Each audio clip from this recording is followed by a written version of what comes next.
So I think sorry, let me turn my printer off there. Okay, and we're live and we're back, and we're here today with Bethany from Cosmo and His Boy. And we just watched her presentation about her son and his service dog. And tell us a little bit first about your background, Bethany, and how you sort of started, talking about this on your Instagram page and social media channels. Sure. So when we got Cosmo, we started taking him out and venturing out into the world. But we got stopped everywhere we went because I think people are just not used to seeing dogs, especially kids, out in public.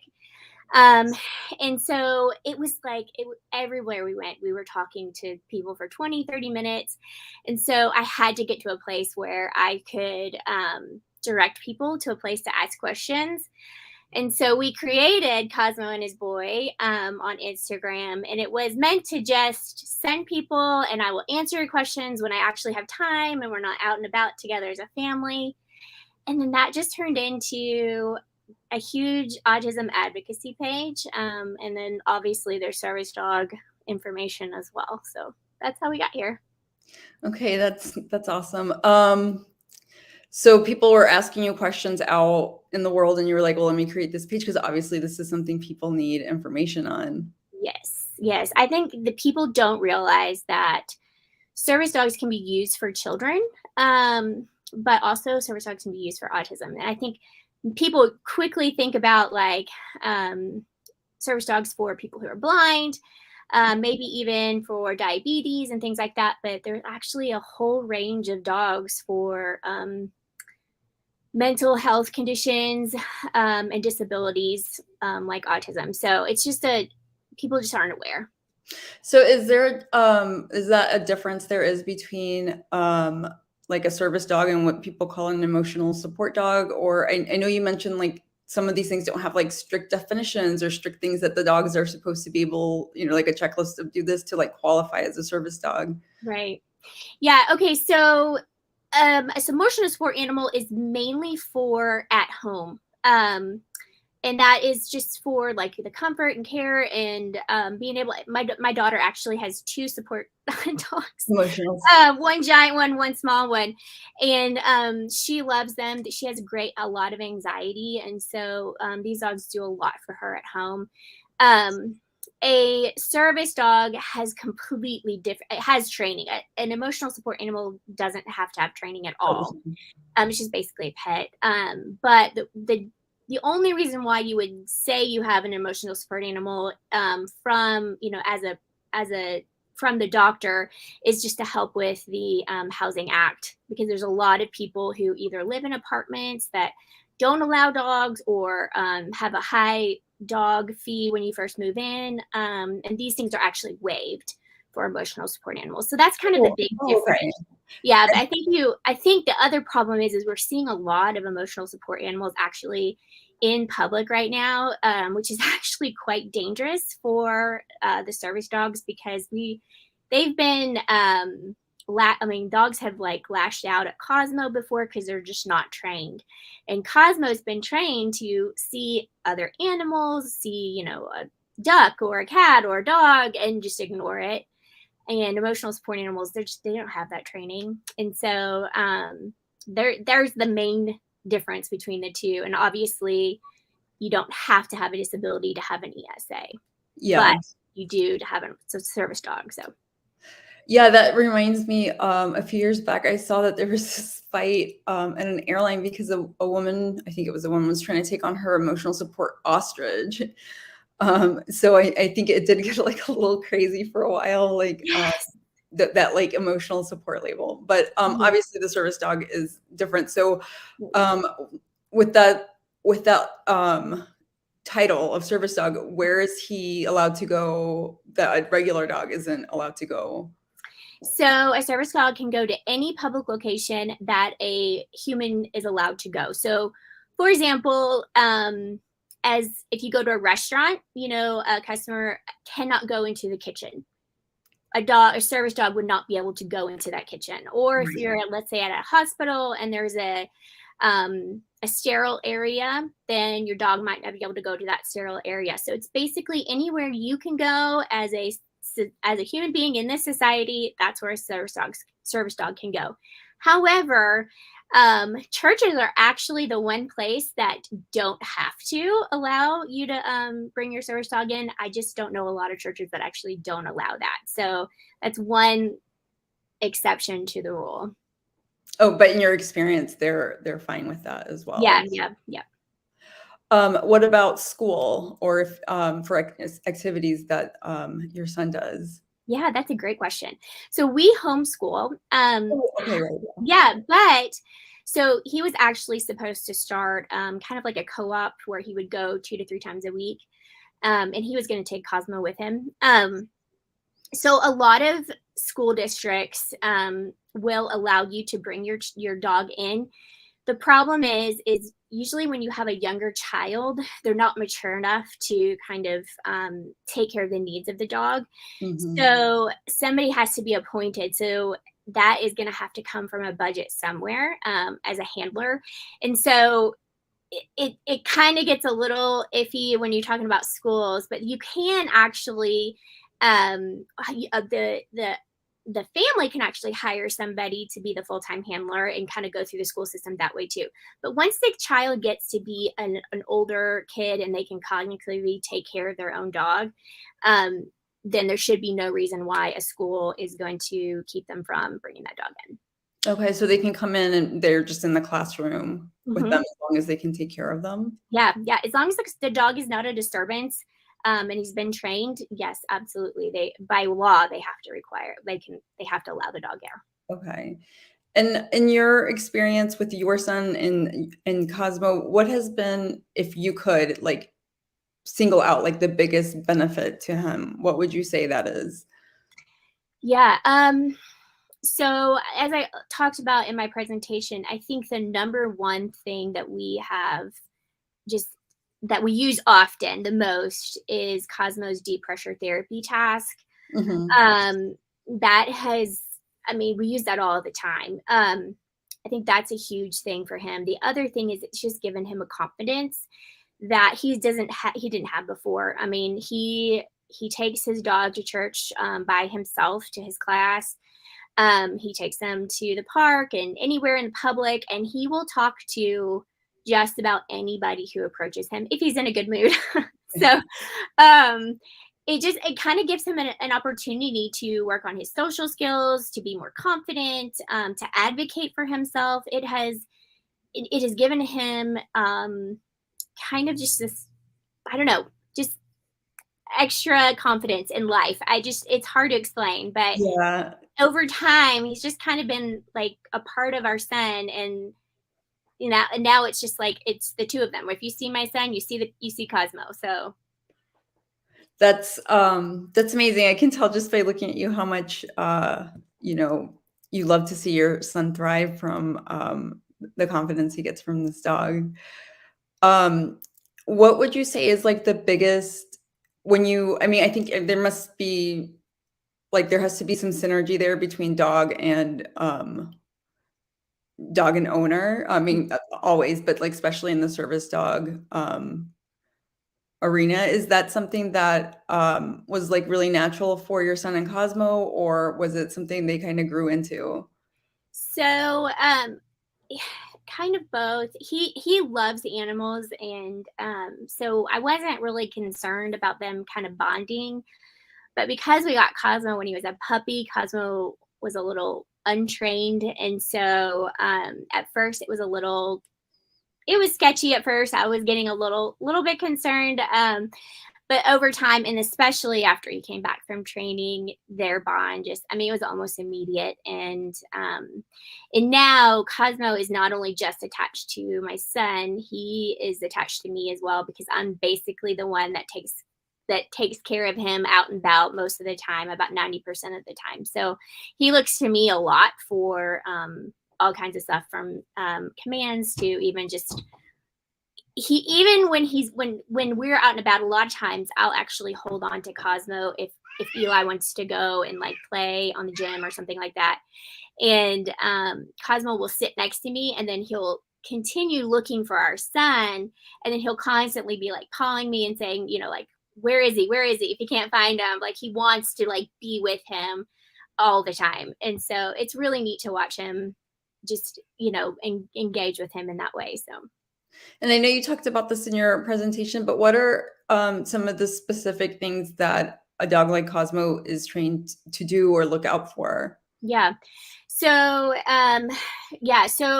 the meltdown interruption, like I said, there was like some physical things that they actually taught Cosmo to do. So if you like put your hands over your face and you pretend you're crying, he'll actually come to you and like start like kissing you and pawing at you and stuff like that. But the five main things that I talked about are basically, if you unless you have other things that your dog's been trained to do, these are the main five things that an autism service dog needs to do. However, a service dog can actually be both a mental health service dog and also a medical dog. So let's say, for example, a child has diabetes. That dog can actually be trained in alerting their owner that their blood sugar level is at a certain level that's dangerous. So they actually can be trained to do just about anything. It really depends on the child and what things that they need to be worked on. So it's pretty incredible to see some of the things that these dogs can get trained to do. And the things that I've actually looked into, I don't know how they do it. Like it's the scent of like a person's body levels and stuff like that. It's just incredible. That's how they know what the sugar level with Yeah. the oh well, that's pretty Yeah. amazing. I even know there's a woman who I'm friends with online. She has a major allergy to gluten. And so her dog goes with her and smells her Are food. you serious? That's amazing. I had no idea they could do that. Yes, and if he recognizes gluten in the food, then he'll notify her. So even if she goes and says, "I need gluten free," and it's actually been contaminated, the dog can actually figure it out. So Okay. Well, someone's asking if there's special dogs for this, or they're like, do they have to be a certain breed or anything like that? yeah, that's a great question. There is no specific breed. We did research on what kinds of dogs make better service dogs. That's in our guide. You can take a look at that. But you can get a dog from a shelter and train that dog to be a service dog. But you do have to, going this route is a little bit riskier because there's a lot of dogs who actually kind of fail out of service dog school. And so because they have to have a standard in which that organization or that person is going to take them into public. And so if if they get distracted by another animal or something like that, then and they can't get over that, then that dog actually fails service dog training. But yeah, I mean, any dog can be trained. There are certain dogs that are just better at it, especially depending on the task. So if you have a person who needs medication during certain times, or if they have seizures and things like that, a retriever would be a better dog for that particular person. So really, it depends on what tasks you need, those kinds of things. Okay, so it's just going to vary, especially specifically how you were saying, like the mental health dogs versus the what Medical. kind of dog is Cosmo? He's a golden doodle. Okay. Oh, he's a mix. Okay. Yeah. And is that one that you found that you guys had researched that was a good fit? Yes, so Goldens and Poodles are both great options. We really wanted a dog that didn't shed a lot, and so we went with the Golden Doodle. I will, however, say that they still do shed, just not as much. So, And to get that service dog certification, so there's two aspects to it, right? First of all, the dog has to be a dog that is going to qualify to be a service dog, and then the person has to be a person who qualifies to have a service dog, right? right, yeah, Um, so did you guys go through your doctor for like for him to have the proper diagnosis? I mean, autism is a diagnosis, obviously, that you can have a yeah. service dog. Is there just a list that is like approved by who is the approving body, I guess? Nobody. Nobody. That's the thing. That's what I think is very confusing. So when Yeah. you go online, it just, there's 100 different sites that says, come register your dog as a service dog. And you're just wasting your money because it's actually not a real certification. You don't have to have a certification. As long as that dog has been trained to be in public and is appropriately in public, and that person has a disability, those are the two qualifications according to the ADA. So they can be trained by their owner, by an organization, by a trainer. Any of those things would work. And then there's also places you can actually go and train your dog out in public. So, for example, I believe Home Depot is a place where you're allowed to bring your dog with you. Oh, like, no Hobby matter what? Like, Lobby, they just let everyone bring their dog in? anybody can bring their dog Oh, in. okay, I didn't know Yeah, that. and I think Hobby Lobby is another one of those places. So you can bring a pet in with you. And so that's a great place to take your dog to train if you choose to train your dog on your own. Now, I will say, so Cosmo went away for almost 2 months, and that was a 24-hour training for him. And so trying to train your own dog, if you have a child on a spectrum, is like an enormous task. And so you really have to decide if that's what you want and if you have enough time to do it. I would say around the age of 5 is probably a good starting place for a child to have an autism service dog. Some organizations require you to be 7 or 8 if you go through an organization. Some trainers have an age limit. It just really depends on which way you decide to go. But the ADA doesn't have, they don't have an age limit for the Nope. owner. Nope. Okay. So someone's asking if the autism diagnosis allows you to have a service dog, and I mean, obviously from what you're saying, it does. So that's defined by the ADA. They say anything they define as a disability, does that qualify you to be a person who has a Well, service they dog? don't define what a disability is. They They just don't. say Okay. this is what, so it's basically you would go and look up, is this considered a disability? And then if it is, then you don't have to have a prescription. You don't have to prove that you have a disability. You don't have to do any of that unless you decide to go through an organization. Now, if you go through an organization, they do have different kinds of things that you have to qualify for. So you have to basically prove that you can financially support this animal. You have to usually give medical information, a doctor's note saying, hey, I recommend this as a good fit for this person. So going through an organization, there's definitely a lot more things to it. However, you are guaranteed to get a dog. And so that way it might take longer, it might be more expensive, but there's always a guarantee there. If you go through a trainer or you do it yourself, there's never a guarantee that that particular dog is going to turn out to be a great service dog.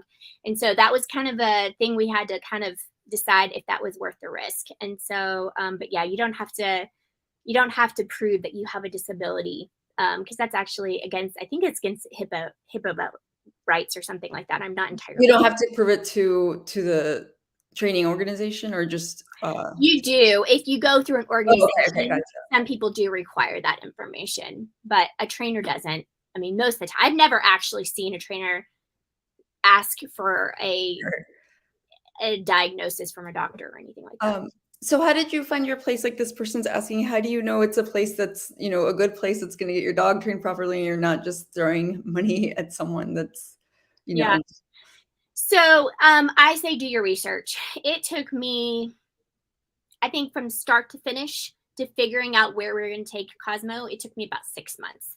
Um, because I had to call around to different trainers in our area. And then as I started calling, I realized there's a lot of people that there's good reputations, there's bad reputations, obviously. And then if they have a service dog training, you can actually get references from other people. How did they do with their service dog? I would tell you, do not um, go through somebody online and pay up front or anything like that, because we have seen many scams in the service dog world where somebody will say, oh yeah, I have this, you have to put a deposit down and they never actually meet the person. It's very sketchy. So you have That's to make so sure that you terrible. are, yeah, going through a specific, because these people would wait for like a year or something and then actually never get their dog, and that person would disappear. So you have to be really, really careful. So that's why I always say, if you're going to go with somebody online, you need to go through a organization that has been proven to be reputable. And then as far as local, I always say go through your local area if you can, and then you can actually visit their facilities. You can find out all the costs and all that kind of stuff. So that's my recommendation as far as that's concerned. Yeah, that's really unfortunate. People always find a way to take advantage of Always. anything. Um, so when you are going into, like, restaurants and, schools and stuff, how do they know that you have a service dog? Does he wear something that signifies, or do you just take your word for it? Cosmo has a vest. It has service dog written on it, and it says autism service dog actually. So there's two questions that a place can actually legally ask you. They are only allowed to ask you two questions, and that is this: is that a service dog? And then the other question they're allowed to ask is, what tasks does that service dog perform? And we've actually been asked many questions by owners of restaurants and things like that. I don't mind answering them, but I Mhm. also then use that as an education moment for me to say, here's actually what the ADA says. You actually are not allowed to ask these questions. But you quickly gain that confidence when you've done this for a long time. It's just second nature to me. There are people out there who've had some pretty bad experiences. We have never actually had a bad experience. I've had to educate before, but never have we been just denied access. But I have seen it done in the past, where people have been denied access and then police have been called, and it's a big mess. But it doesn't happen that often. Okay, yeah, that does sound like, it could be daunting or intimidating to, "No, I have the right to be here with this dog," but the person doesn't know, or at least is refusing you, and you're like, "What do I do now?" Yeah. You haven't had a police experience, but from people that have, are the police well trained in this? Like, or do they know, like, "No, actually, this person can do this, and they can be here?" I think most of them do. I think the thing that gets really tricky is when people start asking for a certification. And that's why it's so frustrating for us online because, um, so for example, we took Cosmo to my son's doctor appointment, a new doctor here in town when we moved back to Texas. And they were very upset that we did not have his certification papers. And we kept trying to explain to them, like, there isn't any, this isn't required by law, they're actually not real. So the education part is where it really gets to be difficult if they think that this is the way it goes, only because of the information that you find online is not accurate. So I always point them to the American with Disability Act.gov. I think it's ada.gov. I believe it's where you can find it. And I'll show them, like, listen, you can't do this. And actually, we don't have to have a certification. Your dog actually doesn't even need to be on a leash. If that dog is supposed to perform a certain task, like if a person is prone to seizures, for example, that dog needs to be able to go and find help. Yeah. Um, and so your dog doesn't even have to have a vest. It doesn't have to have a leash. So it's interesting that people have a lot of ideas in their head about what a service dog does and what's required by law, but the law is actually quite simple and just very few things according to the ADA. So Wow, that's amazing. I mean, I didn't know any of this either. I would have thought, like, maybe you do have to carry some, like, kind of proof, and then I can see the other side where you might have people who are like, "Oh, yeah, it's a service dog," so yeah, that, things might get kinda hairy there. Thank you so much for your time today, Bethany. I know you made a guide about this, so we will be sharing that in the group. And also, do you wanna tell people where they can find you if they want more information or wanna follow and learn more? sure. I mean, everything is Cosmo and His Boy. all one word together. So you can find us online at .com. You can find us on Instagram at Cosmo and His Boy. You can also email us at Cosmo and His Boy at Gmail. And your website, right, is you said Cosmo and CosmoandHisBoy.com. Yeah. .com. That's simple. All right. Well, thank you so much for your time today. You're welcome. Thanks for having me. Here, of course. Thank you.